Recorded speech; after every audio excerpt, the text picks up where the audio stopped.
I was called in to manage the business, but 90% of my work is managing the two girls. Their meltdowns. Ask you. Their meltdowns, and 10%. I was like, why is he being so nice to me right now? 10% is managing the business, which is honestly a piece of cake when you compare it to the 90%. So, there are constant meltdowns, rants. Yeah. Between his wife and sister-in-law. Yeah. And it's also a very strange relationship, right? So it's my sister and he's literally like my brother. So obviously in relation, he's my brother-in-law, but like I'm closer to him probably more than I'm close to Zoha. So it's like my brother-in-law, my sister and my mom. So obviously she's like his mother-in-law as well, right? So there are certain situations we have to navigate like through with a lot of thought, but can you explain like a typical so Daniyal the chemistry is very sound between us because we also went to college together. Yeah. So me, Ansab and Zoha were in the same graduating batch as well. I mean, she was a year older, but Zoha and I were in the same university year. Oh, where did you guys go to school? Waterloo, University of Waterloo. Waterloo, okay. Yeah. So all three of us were together. So, we've been together for now 12, 13 years.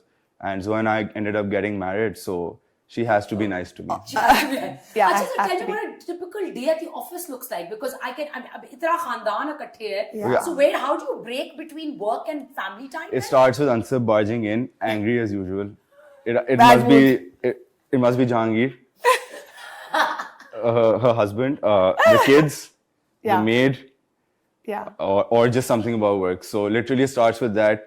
Zoha is then trying to pacify her. Yeah. And then in the end, when it goes out of hand, then I have to come and control both of them. We legit had a fight, I think 2 days back. And I texted on the WhatsApp group that I'm not coming to work today. And that's it. Guys, don't reach out to me. And literally that was the day when we all had to be at work. There were 500 important things that had to be done. And Daniyal was like, guys, please, I'm going to start crying. Don't do this today. And he's kind of obviously pacifying the situation. But to be honest, it's not just her. I've left the business. Zoha has left the business. Every day we feel like we're walking out of this business. Over the past year, because there's just so much going on, right? Typical day of work is not like a typical corporate day of work in this line of business. Because it's a new business, you have to look after all, everything that's going on in the business, be it marketing, production. HR, so everyone's involved. HR is which is absolutely fantastic. It's I love the sarcasm. Yeah, HR. I mean, I think the least talked about department is HR, I would say, for any business. And I think that is the most important and needs to be worked on.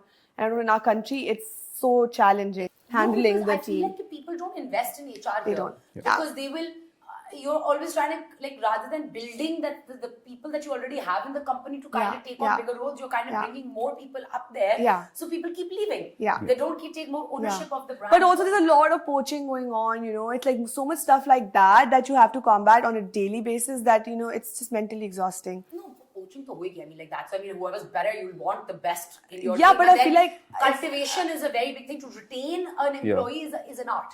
So part of that, we've kind of started building up a structure. We were trying to formalize the business. So, Ansab has her own team. I have my own team. Zoha has her own team, and we're building those teams. But obviously, I think Ansab's talking about more of the difficulties that you face while building teams, because these girls started off literally, in as fresh graduates as fresh graduates. So, and I feel like, obviously you train someone and you're just like going with them. They're growing with you. You're growing with them, and all of a sudden you're just like, oh, that person's walking out. It's just something that is very challenging for us in this day and age, especially when, every month we have a collection to launch, and every month there is something which is already scheduled, and all of a sudden it's a setback that, oh no, like what just happened? So I mean, then like your HR department is what you need to set up. Exactly. I feel like that is what we are working on as well.